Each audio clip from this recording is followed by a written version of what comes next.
Okay, good morning friends. तो welcome to the series of number system. तो last video तक मैंने LCM और उसके यूज को और यूज में सिंपली मैंने बताया था कि जब दो नंबर्स फ्रैक्शन नंबर्स का कंपैरिजन करना हो, उन्हें ऐड करना हो, नॉट टू नंबर्स या तीन चार पांच जितने भी नंबर्स हैं, तो सिंपली उनके डिनोमिनेटर का एलसीएम लेते हैं और न्यूमरेटर पार्ट से जो मल्टीप्लिकेशन होने वाला फैक्टर है उसे देख के एग्जैक्टली हम नंबर का कंपैरिजन कर सकते हैं। और फ्रैक्शन नंबर का एडिशन एंड सब्ट्रैक्शन के केस में भी एलसीएम का यूज करते हैं। ठीक है, तो यहाँ तक मैंने बता दिया था एलसीएम के बारे में, least common multiple. Now is time of highest common factor, मतलब एचसीएफ। तो एचसीएफ क्या होता है ये देखना है। ठीक है, now is time of HCF. तो सबसे पहले मैं इसकी एक बार फिर से इसे फुल फॉर्म लिखता हूँ, highest common factors, highest common factors. ठीक, तो इसका मतलब क्या हुआ कि इस पर्टिकुलर चीज में हमें, जैसे कि एलसीएम के केस में हमने मल्टीपल को दिखाया था, या हमें फैक्टर्स डील करना है। Again I will say it is also defined for minimum two numbers. HCF में मिनिमम टू नंबर्स की रिक्वायरमेंट होती है। ठीक है, हाईएस्ट कॉमन फैक्टर लिखने के बाद minimum minimum two numbers are required, minimum two numbers are required for its calculation। मतलब एक नंबर के लिए एलसीएम एचसीएफ बोलना क्राइम था, स्टडी क्राइम था, मैं बता चुका था। तो एचसीएफ क्या है, सिंपली दो नंबर्स के लिए ही निकालना, लेकिन हाईएस्ट कॉमन फैक्टर। अब देखो, जैसे दो नंबर है, कोई दो नंबर हैं, तो उनमें हाईएस्ट कॉमन फैक्टर का मतलब क्या है उनके बीच में। तो हम ये देखते हैं कि किन्हीं दो नंबर्स के बीच में उनका ऐसा कौन सा कॉमन फैक्टर है जिसकी वैल्यू हाईएस्ट है। एग्जाम्पल दैट, अगर मुझे एचसीएफ फाइंड करना हो 20,25, ओके, अगर मुझे 20 एंड 25 का एचसीएफ फाइंड करना हो, तो यहाँ पे देखो लास्ट टाइम मैं क्या कर रहा था, एलसीएम के केस में 20 के मल्टीपल्स लिस्ट कर रहा था और 25 के मल्टीपल्स को अलग लिस्ट कर रहा था, और उनमें देख रहा था कि लीस्ट कॉमन मल्टीपल, मतलब सबसे पहला वो कौन सा छोटे से छोटा मल्टीपल है दोनों का जो कि कॉमन है। बट इस केस में क्या है, 20 और 25 को फैक्टराइज करने के बाद देखो कि बिगेस्ट फैक्टर कितना है, दोनों में कॉमन हो सकता है। बिगेस्ट मतलब हाईएस्ट कॉमन। इसे देखो, इसके फैक्टर कितने हैं, 1, इसका 2 भी एक फैक्टर है, इसका 4 एक फैक्टर है, 5 एक फैक्टर है, और इसके बाद 10 एक फैक्टर है, 20 फैक्टर इटसेल्फ। अब 25 को फैक्टराइज करो, 1 इसका फैक्टर है, 5 इसका फैक्टर है, 10 नहीं है, 1 है, 5 है, और इसके बाद 10 नहीं है, 50 नहीं है, 20 नहीं, 25 है। अब देखो, इसके फैक्टर्स ये हैं और इसके फैक्टर्स ये हैं। हमें दिख रहा है कि इसमें जो हाईएस्ट कॉमन फैक्टर है, या मतलब हाई ऐसा फैक्टर जो दोनों में ही कॉमन है, वो अकेला यहाँ तो 5 दिख ही रहा है। अगर हो सकता है दो फैक्टर्स कॉमन दिखते, तो इन दैट केस हम क्या करते कि हाईएस्ट वाले को चूज कर लेते। ठीक है, हाईएस्ट वाले को चूज कर लेते। तो यहाँ पर देखो 5 और यहाँ भी 5, तो दोनों में एक ही कॉमन फैक्टर है, एक ही कॉमन फैक्टर है। कॉमन फैक्टर कॉमन फैक्टर इसमें क्या है, कॉमन फैक्टर इक्वल टू 5। तो यहाँ हाईएस्ट बोलो या ना बोलो कोई नीड नहीं है, क्योंकि कॉमन फैक्टर 20 एंड 25 के बीच में अकेला 5 ही है। तो इसे ही हम कॉमन फैक्टर सिंपली और कैन से कि हाईएस्ट कॉमन फैक्टर बोलेंगे। HCF of 20 and 25 is 5। ठीक है, हम कोई ऐसा एग्जांपल लेते हैं अब जिसमें कि दो कॉमन फैक्टर्स हैं, डिफरेंट डिफरेंट कॉमन फैक्टर्स हैं, तो उनमें से हम हाईएस्ट वाले को पिक करेंगे। एग्जांपल दैट, अगर मैं एक एग्जांपल लेता हूं यहाँ पे, 25 एंड 25 एंड 50 सपोज।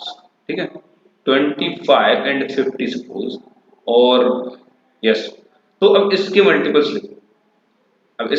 लिखो, वन, 5, सॉरी मल्टीपल्स नहीं, इसके फैक्टर्स लिखो, पॉसिबल फैक्टर्स। ये आ गया 1 5 एंड 25 और इसके फैक्टर्स लिखो 1 2 5 10 एंड 25 एंड 57। ठीक है, ये फैक्टर्स। अब देखो इन दोनों में कॉमन क्या क्या है। पहला एक फैक्टर जो कॉमन है 5।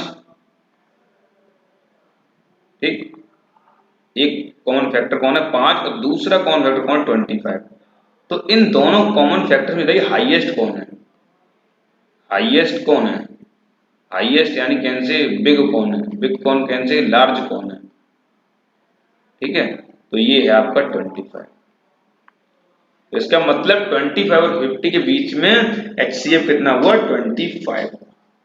ये तो हमने जान ली कि बेसिकली हम इनका दोनों का फैक्टर मतलब पॉसिबल फैक्टर्स लिखेंगे और पॉसिबल फैक्टर्स में बड़ा कौन है। ठीक है, या प्राइम फैक्टराइज करके आप चीजों को नहीं फाइंड कर सकते ऐसे देख के जैसे मैं फाइंड कर रहा हूँ, आपको टोटल फैक्टर्स लिखने पड़ेंगे दोनों के।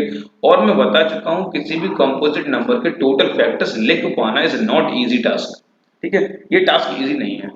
तो इसके लिए ही तो हम प्राइम फैक्टर्स का सपोर्ट लेते थे और प्राइम फैक्टर्स से total factors and sum of factors and multiplication of factors calculate करते थे। बट इन दिस केस हमने क्या किया, सिंपली दोनों के फैक्टर्स लिखे और फैक्टर्स में देखा कौन से में हाईएस्ट कॉमन है। बट अगर नंबर बड़े हो तो हम ये काम बार बार नहीं कर सकते। अगर नंबर बड़े हो जैसे यहाँ पे होता 275 एंड 775, इनका HCF फाइंड करो, इनका HCF फाइंड करो, इनका HCF कैलकुलेट करो। ओके, तो अगर हमें इनका HCF कैलकुलेट करना है तो अगर हम ऐसा लिखने जाते हैं कि भाई इसके भी फैक्टर्स लिखो और इसके भी फैक्टर्स लिखो, हाईएस्ट कॉमन वाला देख लेना, भाई कंपोजिट नंबर से फैक्टर्स लिखते लिखते परेशान हो जाओगे। तो इसमें करते क्या, बेसिकली इसी के लिए हम एक ट्रिक यूज करते हैं। अगेन वही ट्रिक जो LCM में कर रहे थे, हम इसे डिवाइड करेंगे, हम इससे प्राइम फैक्टर से डिवाइड मारते जाएंगे और देखेंगे कि प्राइम नंबर से डिवाइड मारते जाएंगे तो एट द एंड क्या होगा, लेफ्ट साइड में इस पूरे जो मैंने स्ट्रक्चर ड्रॉ किया इसके इस साइड पे, इस साइड पे ये स्ट्रक्चर है ना, ये इसके इस साइड पे जो लेफ्ट में डॉट बने हुए हैं, डॉट वाली जगह पे जो नंबर्स आएंगे वही फैक्टर्स होंगे। और कैन से 275 के जो फैक्टर्स आ रहे हैं उसे हम कह सकते हैं कि 275 equal to multiplication of these factors, क्योंकि हम प्राइम होने वाले हैं, प्राइम फैक्टर होने वाले हैं। तो यहाँ से हम 275 को फैक्टराइज करना स्टार्ट करते हैं।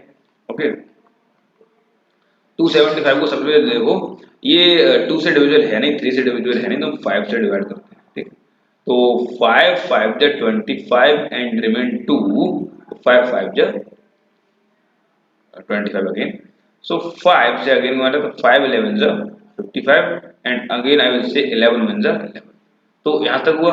अब 775 इसे किया, 2 से डिविजिबल है नहीं, 3 से होगा नहीं, अब करते हैं से भी 5 से। तो 5 1 5, 2 रिमेन एंड 5 5 से 25, 2 रिमेन 5 5 25। ओके, अगेन 5 5 3 से 5 बन जाए ना, थर्ड इज 13।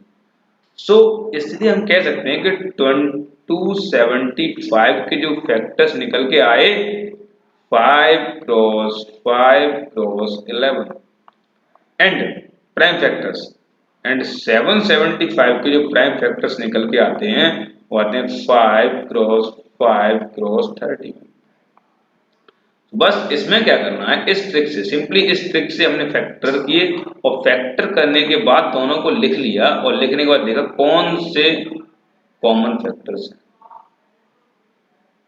ठीक है, तो ये हैं आपके कॉमन फैक्टर्स। तो यही हाईएस्ट कॉमन फैक्टर की बात करेंगे तो इन दोनों में से एक निकाल लेना है बस।